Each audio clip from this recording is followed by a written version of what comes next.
एक दिन जंगल में सूरज निकला और सभी पक्षी अपने कामों में मसरूफ हो गए थे, मगर हमारा चालाक कालू कौवा अपनी खाली टोकरी लिए किसी खास चीज़ की तलाश में था। कालू झाड़ियों में कुछ खोज रहा होता है। कुछ तो खास चाहिए आज, आम दाने से दिल नहीं भरता। ओहो, ये क्या है? कालू को जमीन में चमकता हुआ सुनहरी दाना मिलता है। चमकता दाना, लगता है किस्मत खुल गई कालू तेरी। फिर कालू कौवा हंसता है और फौरन दाना खा लेता है। वाह वाह वाह वाह, जायका भी कमाल का है।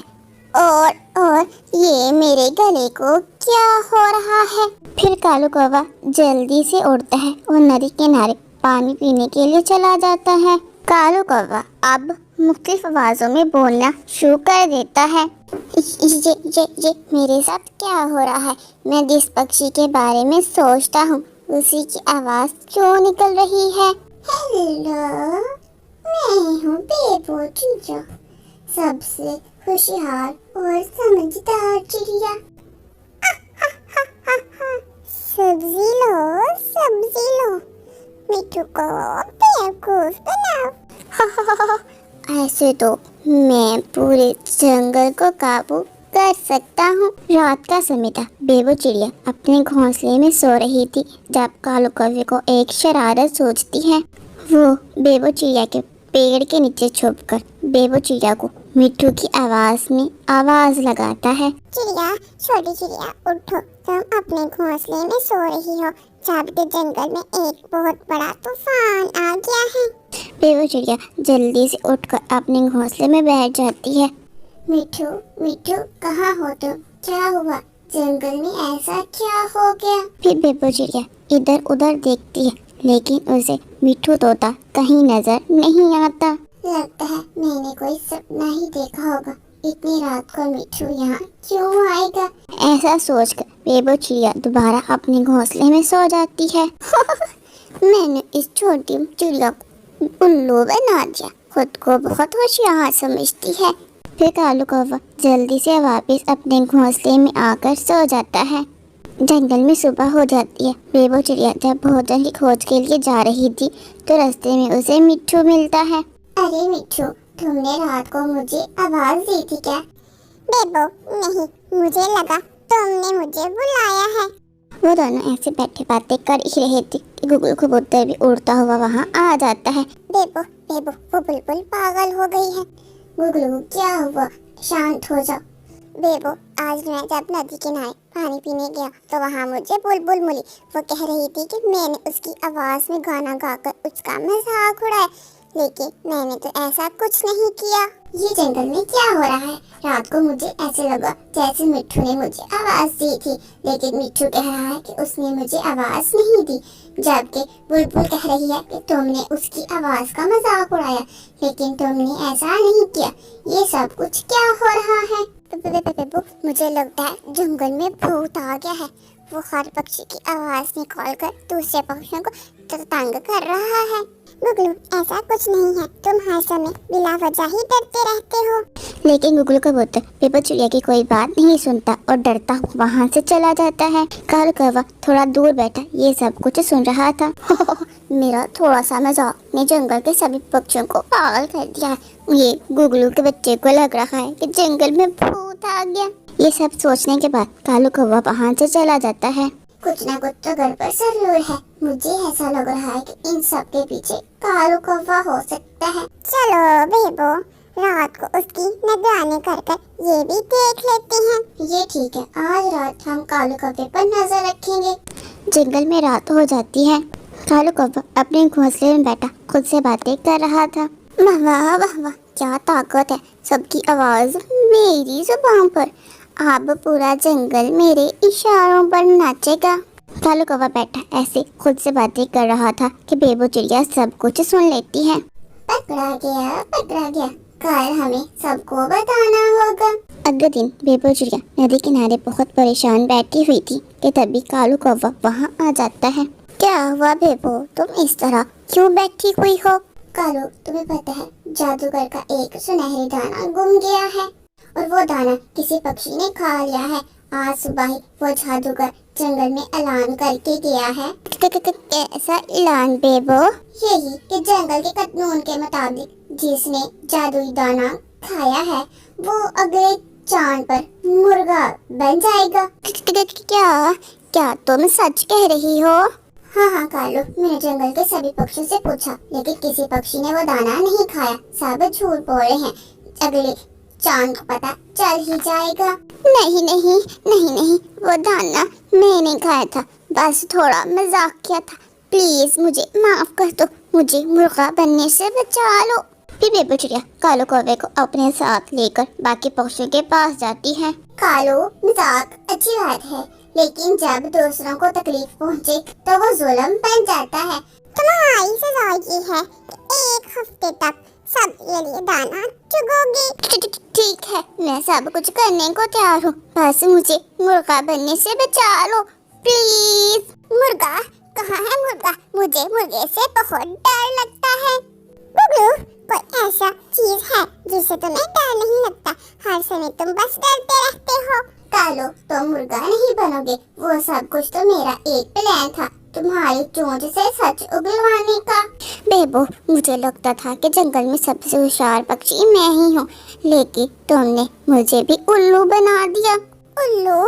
लो, अब जंगल में उल्लू भी आ गया। अरे गुगलू भाई, अब तो कालू तुम्हारा डिनर भी चुगेगा। क्या मुझे भोजन की खोज के लिए जाना नहीं पड़ेगा? गुगलू की बात सुनकर सभी पक्षी हंसने लगते हैं। उस दिन के बाद कालू कौवे ने कभी भी झूठ या लालच से काम नहीं लिया और जंगल में सभी पक्षी हंसी खुशी रहने लगते हैं। अगर आप ऐसी मज़ीद और कहानियाँ देखना चाहते हैं तो प्लीज़ लाइक, शेयर, कमेंट और सब्सक्राइब करना मत भूलिएगा।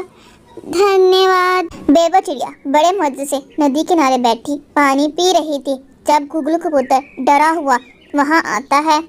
गुगलू कबूतर, क्या हुआ? तुम इतने डरे हुए क्यों लग रहे हो?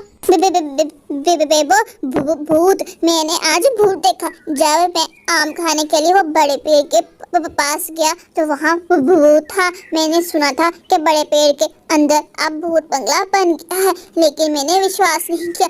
मैंने भूत को देखा है। गुगलू कबूतर की बात सुनकर बेबो चिड़िया काफी समय तक गुगलू कबूतर को देखने लगती है। भूत? गुगलू, लगता है तुमने कोई डरावना सपना देखा होगा। जंगल में भूत कहाँ से आ गए? ये कोई आम की नई किस्म तो नहीं?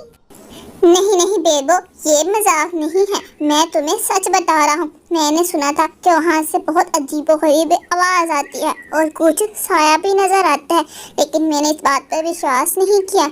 आज जब मैं आम खाने के लिए गया तो मुझे वहाँ से बहुत अजीब सी आवाज़ें आ रही थी।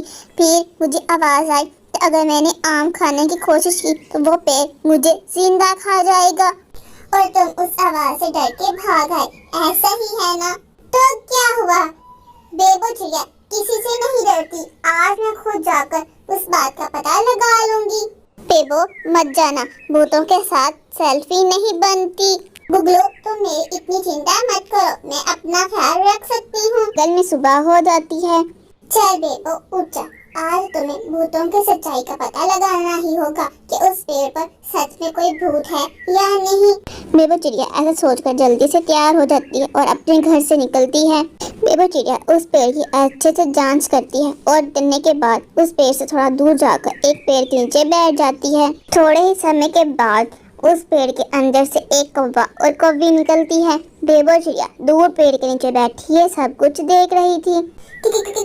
कौन आया मेरे दफ्तर पर? अरे वाह, भूत की आवाज में तो कौवा एफएम चल रहा है। तो ये भूत नहीं, कौवे हैं, कौवे, दुष्ट कौवे जो आकर बड़े पेड़ पर कब्जा करना चाहते हैं। फिर बेबो चिड़िया चुपचाप वापस अपने घर चली जाती है और रात होने का इंतजार करने लगती है। फिर बेबो चिड़िया अपने दोस्त मिट्ठू को फोन करती है। मिट्ठू, आज मुझे तुम्हारी सहायता की जरूरत है। सहायता? कैसी सहायता? तुम मुझे बताओ, मैं तुम्हारी सहायता जरूर करूँगा। फिर बेबो चिड़िया सारी बात मिट्ठू को बता देती है। बेबो, तुम चिंता मत करो, उन कौवों को हम ऐसा सबक सिखाएंगे कि वो आज के बाद इस जंगल में नहीं रहेंगे। फिर बेबो चिड़िया जल्दी से अपना भूतों वाला मेकअप शुरू कर देती है। अरे वाह बेबो, क्या तुमने अपना सुंदर मेकअप किया है। अगर आज भूत तुमको देख ले तो वो खुद भी भूतों से डरना शुरू कर देंगे। कालू, मजा आ गया। इस तरह तो हम इस पेड़ पर कब्जा कर लेंगे। कोई भी पक्षी इस पेड़ के पास नहीं आएगा तो ये स्वादिष्ट आम हम ही खाएंगे। हाँ हाँ मेरी सुंदर अक्लमंद पत्नी, तुम चिंता मत करो। ये स्वादिष्ट आम इस साल तुम ही खाओगी। कोई पक्षी इस पेड़ का एक आम भी नहीं खाएगा। ये सोच सोच कर तो मुझे रात भर नींद नहीं आती कि ये स्वादिष्ट आम आज से हमारे हैं। कोई पक्षी इसे नहीं खाएगा और गर्मियों के मौसम में हमें भोजन की खोज के लिए कहीं जाना भी नहीं पड़ेगा। गौरी, मैं सोच रहा था क्योंकि जंगल के पक्षी हमसे डरने लगे हैं तो भोजन की खोज के लिए हम क्यों जाएं? वो हमें दाना ला कर देंगे।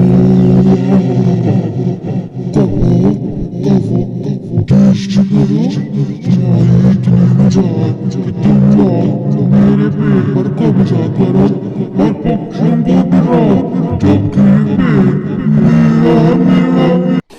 मिट्टू अपनी आवाज बदलकर कौवों को डराना शुरू कर देता है। कालू, इस पेड़ में तो सच में भूत रहते हैं। हम तो बस पक्षियों को डराना चाहते थे, लेकिन हमें क्या पता था कि यहाँ पे सच में भूत आ जाएंगे। हाँ गौरी, तुम्हारे स्वादिष्ट आम खाने के चक्कर में हम भूतों में फंस गए। फिर बेबो चिड़िया उन पक्षियों को डराने के लिए उस पेड़ के अंदर दाखिल हो जाती है।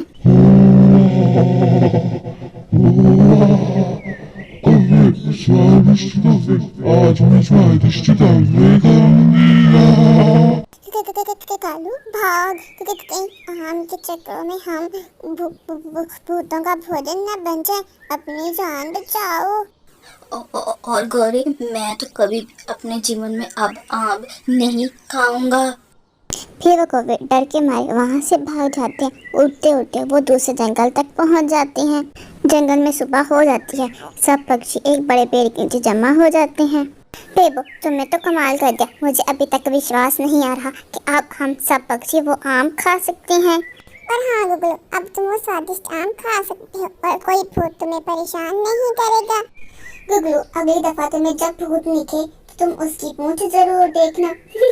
कहीं ऐसा ना हो कि वो भी कौवे निकले। सुंदरनगर जंगल, जहाँ सभी पक्षी खुशी खुशी अपना जीवन गुजार रहे थे, जिनमें बेबो चिड़िया जो सबके बारे में सोचने वाली, कालू कौवा जो हमेशा दूसरों की सहायता करने के लिए तैयार रहता, मिट्टू तोता जो दुनिया से बेगाना होकर हर समय बस न्यूज़पेपर पढ़ता रहता, गुगलू कबूतर जो हर समय बस जंगल के पक्षियों की जासूसी करता, गौरी कौवी जिसे हर समय बस मुफ्त का भोजन खाने के बारे में सोचती रहती, दादी बुलबुल जिसे जंगल के सभी पक्षियों की जानकारी थी।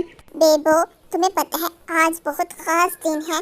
मुझे पता है। आज मैं अपनी सहेली से मिलने के लिए दूसरे जंगल जा रही हूँ।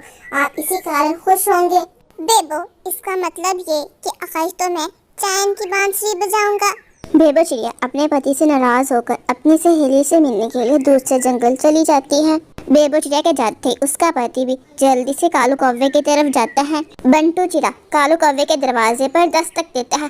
कालू कौवा जल्दी से अपने घर के बाहर आता है। बंटू चिड़े, क्या हुआ? सुबह सुबह ही तुम मेरे दरवाजे पर दस्तक दे रहे हो? कालू भाई, मुझे आपकी सहायता की जरूरत है। सहायता? कैसी सहायता? आज मेरी पत्नी बेबो चिड़िया का जन्मदिन है और मैं उसे एक सरप्राइज पार्टी देना चाहता हूँ। आप मेरी बस इतनी सहायता कर दें कि जंगल के सभी पक्षियों को उसके जन्मदिन की दावत दे आए। बाकी तैयारी मैं खुद कर लूँगा। जन्मदिन की पार्टी, बहुत मजा आएगा। मैं अभी जाकर जंगल के पक्षियों को न्योता दे आता हूँ। फिर कालू कौवा बेबो चिड़िया की सरप्राइज पार्टी की न्योता देने के लिए जंगल में चला जाता है। मिठू, आज चिड़िया का जन्मदिन है और तुम उसके जन्मदिन में जरूर आना। चिड़िया? कौन सी चिड़िया? तुम्हारी पड़ोसन चिड़िया या मेरी पड़ोसन चिड़िया? मिठू, हमारे जंगल में जो बेबो चिड़िया रहती है उसका जन्मदिन है, परंतु उसका जन्मदिन कल नहीं था। नहीं, उसका जन्मदिन आज है और तुम याद से आ जाना, कहीं अखबार पढ़ते ही ना रह जाना। और दूसरी तरफ बंटू चिड़ा जल्दी से अपना घर और आसपास की जगह सजा देता है। मेरा घर दिखने में कितना सुंदर लग रहा है। बेबो को घर की सजावट बहुत पसंद आएगी। उसके आने से पहले मैं जल्दी से जाकर बस शहर से केक खरीद लाता हूँ। मिट्टू को न्योता देने के बाद कालू कौवा जल्दी से दादी बुलबुल के पास जाता है। दादी बुलबुल, बेबो चिड़िया का जन्मदिन है और उसने जन्मदिन पर आपको आने का न्योता दिया है।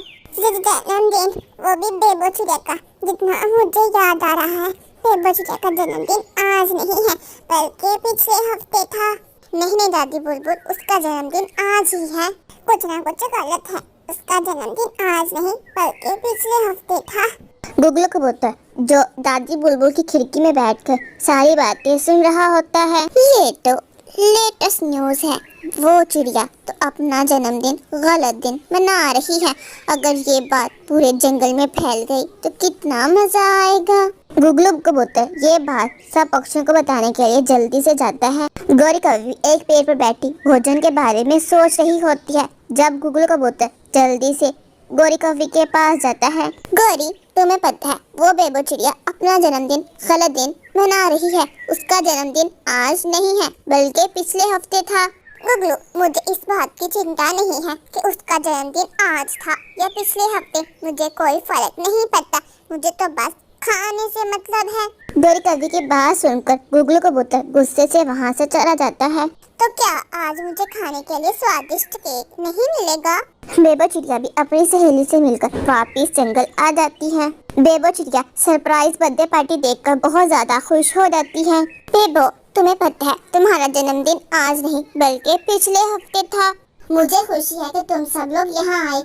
जन्मदिन की तारीख शायद भूल गए, मगर मुझे याद रखा, मेरे लिए इतना ही काफी है। फिर सब पक्षी मिलकर खुशी खुशी बेबो चिड़िया का जन्मदिन मनाने लगते हैं। कभी कभार तारीख भूल भी जाए तो कोई बात नहीं, लेकिन मोहब्बत, दोस्ती और हंसी हमेशा याद रहती है। आप लोगों को ये कहानी कैसी लगी कमेंट कर जरूर बताइएगा। धन्यवाद।